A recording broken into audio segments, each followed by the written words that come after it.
Hello, everybody. I'm George Milan. Well, thank you for coming back to my channel. And this is about Concorde. So it's just gone 50 years since Concorde's first commercial flight. It was a Franco-British project in the 60s. And the British government minister most responsible for it is the late unlamented Viscount Stansgate, who went by the alias Tony Benn, the left-wing extremist. So one of the things they had to sort out was the name.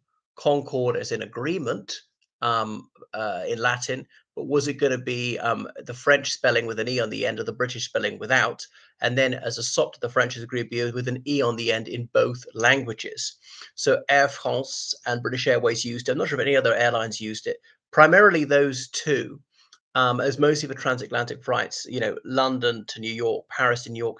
Did they go all the way up to Los Angeles and stuff like that? The thing is, it was noisy. It's mostly to fly over oceans, not the land. But if you're flying from Europe across the United States from the Atlantic coast to the Pacific coast, then you are flying over land. But anyway, it never really caught on. Surprisingly, more airlines didn't use it. It was used to fly from Paris or London to places in the Middle East. There's a flight to Bahrain at least once, and so on. I'm surprised it wasn't used more in the Far East. Flying from Japan to Hong Kong or whatever, or Taiwan to South Korea, China to goodness knows where, to Australia. But yeah, so it was very expensive. It was about twice the speed of ordinary flights, but used a lot more fuel. And it with the fuselage is very narrow, sort of shaped like a dart. It's more like a sort of a missile with wings or something like that. So supersonic, as it would catch up with its own sound. Because there's Mark One. Was it Edvard Mark? Was he the Czech German scientist of the late 19th century? He calculated the speed of sound. I know it was MACH. When I was reading about it when I was little, it was a sort of trend for jets when I was about 9 among my class, and reading as match or march because it's pronounced Mark. Mark 1, the speed of sound; Mark 2, twice the speed of sound; Mark 3, and so forth. But anyway, so the speed of sound, what is it? Something like 800 miles an hour, but this could fly at Mach 1.7, carry 80 AM. So sorry, it could carry less than the Concorde was less than that. I can't remember which Mach it was.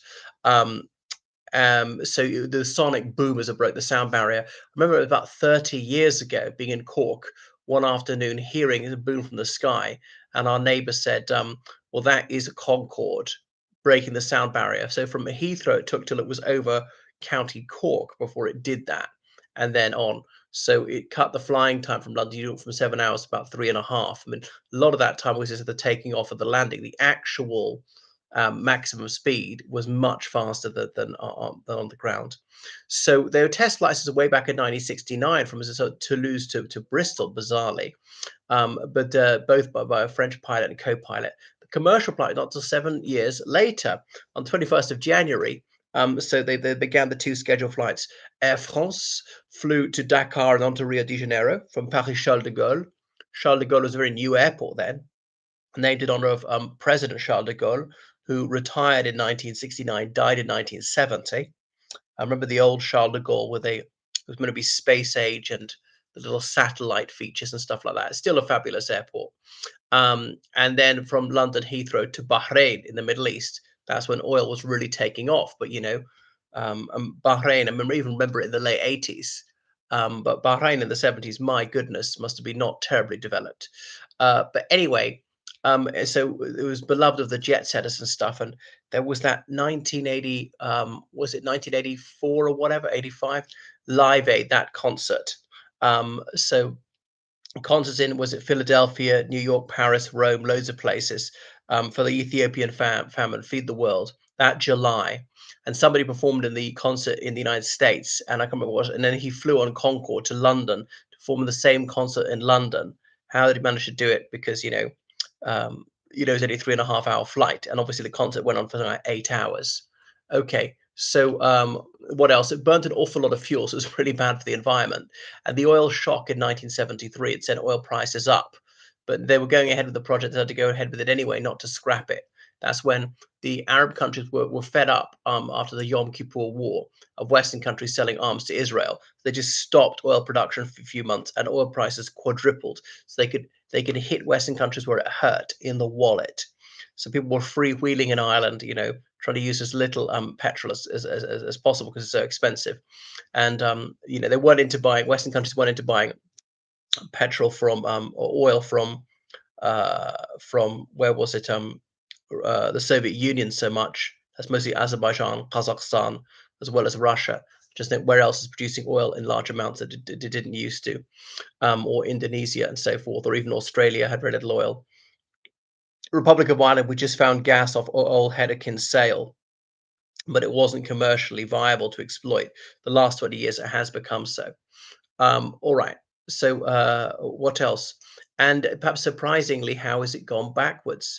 So now, and then there was that crash taking off from Paris in the summer of 2000. Mostly German tourists who were killed.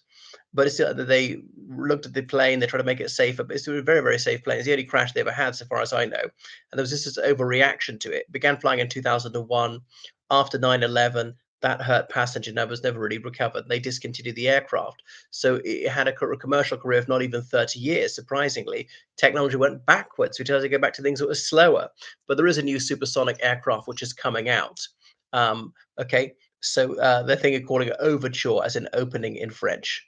And that will go Mark 1.7, going to enter service in about 4 years' time, up to 80 passengers. But NASA and Lockheed Martin, they've got a new aircraft, the X-59 Quest, but it's going to be quieter because that was annoying people, the noise pollution. Now, a Chinese company called Comark is producing a C949, but that's not going to be finished for years, looks like. So, yeah, so the original Concorde fleet, they all left service in 2003, have them on display in various places. So yeah, it was just that Air France flight 4590 that crashed 25th of July 2000. I remember it being a busload of Italian students in London hearing about it on the radio when we're driving past Hyde Park. But there we go. So the sonic boom in it wasn't allowed to fly over land in many countries. The emissions were really bad, and so on. Um, but I'm very glad that supersonic travel will be coming back. They're obviously trying to try and make it more environmentally friendly. Electric planes, can they go that fast? Can they charge up? Can they be solar powered as they go to any extent? I mean, electric planes exist, have circumnavigated the globe, but are they too slow? Are they too expensive? I don't have to stop too often. I didn't say that in 20. I didn't say they could do it non-stop, but yeah. All right. So thanks for watching my channel. Make sure you subscribe on Patreon, donate to PayPal, George Callahan 79 at gmail.com.